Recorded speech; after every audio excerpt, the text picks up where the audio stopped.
June is the month of summer solstice, the beginning of summer.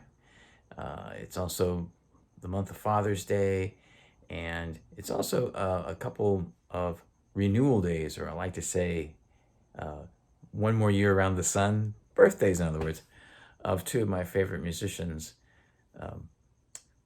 Paul McCartney. She's got a ticket to ride. She's got a ticket to ride.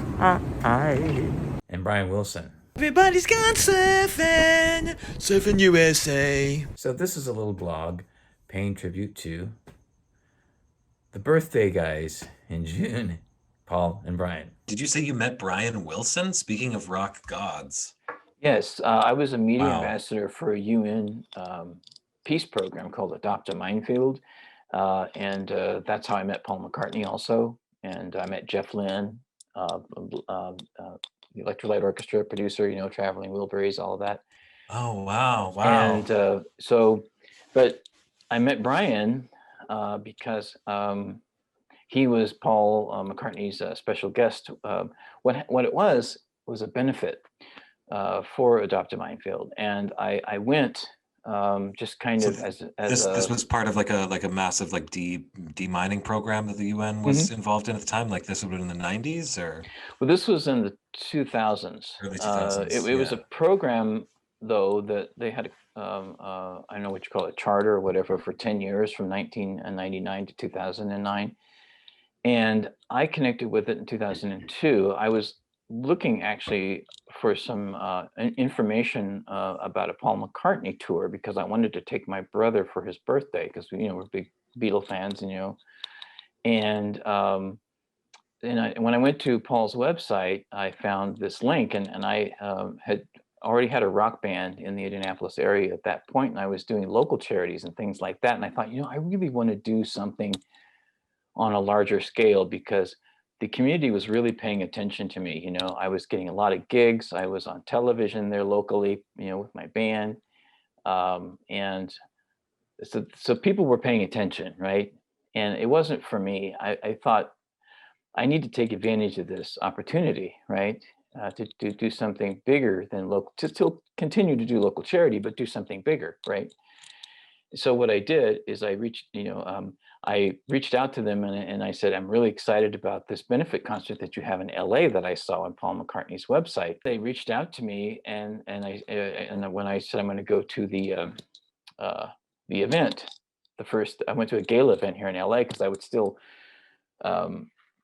come out here on vacation, even though I had moved back to Indiana for a while because of personal and family reasons. And that's why I had a rock band there and all that kind of stuff. And that's why I ended up staying for a while. So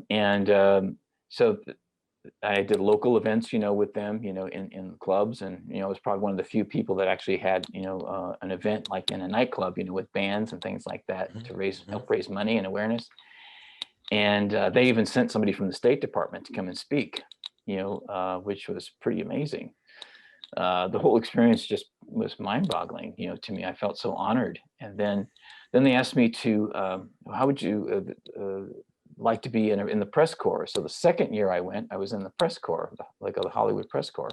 Oh, Jay. But the first my year, name is Dan Niswander. Hi, Dan. Paul McCartney always did the music, right? And then he had a special guest. And so it was Paul McCartney band, special guest Brian Wilson and the Wondermints, which was his band at the time. Right.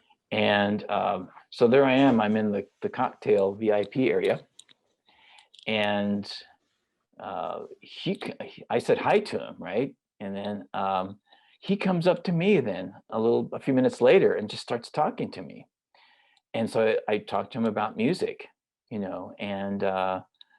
then I don't know if you've ever been at an event like that, but there were so many people there, right? Including, celebrities from the Hollywood community, that Sure. everybody connects with each other. You get like conversations for like 3 minutes and that's all, right? Because it's not that you're limited. It's just that the same thing was happening to Julie Louis-Dreyfus, or Rob Reiner. You know what I mean? Everybody was just wanting to You a have to 3-minute circulate it, conversation, right? because those 3-minute conversations actually would have a lot of currency too. Oh, yeah. If you're there to like see people and talk to people. Yeah. And so I'm talking. So to did you Brian. bogart Brian Wilson? Well, I asked him what he was listening to right now, and Oh, he's you tickled his musical bone. Did he of go? Did he course. wax poetic forever about it? Was it like that song "Busy Doing Nothing"? One of my No, all-time favorite songs of all time. what he said was, "I'm still listening to my Phil Spector records to this day," he said, and then I've also been listening to the Backstreet Boys. And I said, "Well, that makes perfect sense. I mean, he likes vocal harmonies. That's his thing. That's what he loves the most." Of Uh, course. and while I'm talking, I see, you know how in the periphery of my vision, I see that somebody standing there, and I looked, and it was Rob Reiner, and it was just the three of us, right? And that's when Rob came in and got his 3 minutes, and it was so interesting. You'll love this story. Rob Reiner was like a little kid, and he Of said, course. he goes, "Brian, are you going to sing with Paul?" You know, and Brian was really shy all of a sudden. And he said, "Yeah, um, we rehearsed Let It Be, and I'm really nervous." The Beatles, let it be. And I'm standing there like, here's two grown men being with their guard down. Yeah. And I was like, wow, this is amazing. I was just like, I've been very fortunate to have experiences like this, and I'm thank you for letting me share that. You must have. Oh, did you also meet Paul McCartney around this same time? Mhm.